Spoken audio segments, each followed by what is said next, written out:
প্রিয় দর্শক, ঈদ মোবারক। খেলা কম বেশি সবারই পছন্দ। দর্শক, আপনাদের সাথে পরিচয় করে দিচ্ছি, আমার সাথে যিনি আছেন তিনি হচ্ছেন ভলিবল এশিয়ান চ্যাম্পিয়নশিপ 2023-এর জাতীয় প্লেয়ার রাতুল হালদার। সরাসরি চলে যাচ্ছি তার সাথে। রাতুল, কেমন আছেন? হ্যাঁ, ভালো আছি। আপনি কেমন আছেন দাদা? আমিও ভালো আছি। আপনার কাছে আজকে শুনবো আপনার এই গল্পটি কেমন ছিল। আপনার ভলিবল পছন্দ নাকি অন্য খেলাও পছন্দ, যদি একটু বলতেন। ইচ্ছা ছিল যে আমি ফুটবল প্লেয়ার হব, সো হতে পারিনি। যাই হোক, ভলিবল প্লেয়ার হয়েছি, ন্যাশনাল টিমে খেলতে যাচ্ছি। আমি বাংলাদেশে 2023-এ এশিয়ান সেন্ট্রাল জোন যেটা টুর্নামেন্ট হয় সেখানে গোল্ড মেডেল এবং পাকিস্তানের লাহোরে অনুষ্ঠিত হওয়ার টুর্নামেন্টে ব্রোঞ্জ পদক পেয়েছি। রাতুল, এই খেলার পিছনে কে বেশি আপনাকে উৎসাহ দেয় বা আগ্রহ বাড়ায়? মানে যদি ছোটকাল থেকে এই পর্যন্ত আপনাকে কে নিয়ে আসে রাতুল নামে পরিচিত, এবং দেখা যায় এই যে আপনার লাকি 21 টিম যেটা আমি দেশের হয়ে খেলি, যেটাকে নিয়ে সবাই গর্ব করে এবং আমি নিজেকে ধন্য মনে করি। আমার লাকি নাম্বার 21। রাতুল, আপনার শিক্ষা প্রতিষ্ঠান সম্পর্কে যদি কিছু বলতেন আমাদের। জুনিয়র টিম থেকেই শুরু করেছি। সো আমি প্রথম আমার ভলিবল যাত্রা শুরু হয় বিকেএসপি থেকে, বাংলাদেশ ক্রীড়া শিক্ষা প্রতিষ্ঠান। এই ন্যাশনাল টিমে চান্স পাওয়ার পরে আমি যে এই খেলাটায় খেলতে পেরেছি, তাদের সাথে জয়েন করতে পারছি, তাদের দেখতে পেরেছি, এটার জন্য আসলে আমি সত্যি নিজেকে অনেক ধন্য মনে করি। ভাই, কে বেশি আপনাকে বেশি উৎসাহ দেয়?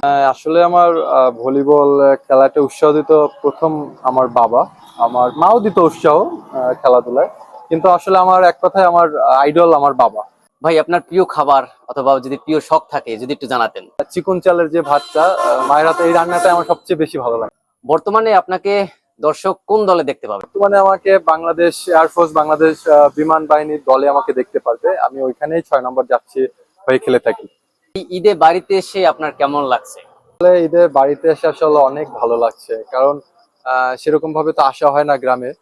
সো ঈদে বাবা মাও গ্রামে আছে, রিলেটিভস সবার সাথে আসলে এক কথায় অনেক এনজয় করছি। তাছাড়া অনেক যারা ছোটবেলার যারা ফ্রেন্ড সার্কেল ছিল তারাও এসেছে, তাদের সাথে একটা আড্ডা মত বিনিময়।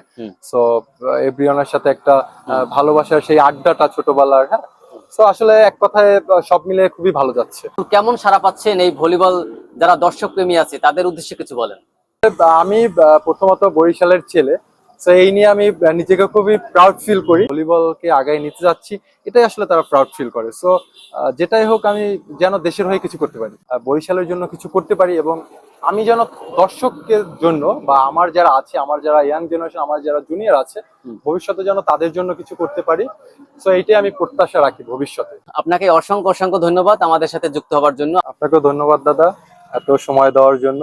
আর আমাদের প্রতি অবশ্যই খেয়াল রাখবেন, আমাদের প্লেয়ারদের জন্য, যেন আপনাদের হাত ধরে আমরা মিডিয়া সাইড এবং দেশের সব জায়গায় আমরা পৌঁছাতে পারি এবং দর্শকের ভালোবাসা নিয়ে সবকিছু খেলাধুলা এবং সবার সাথে থাকতে পারি।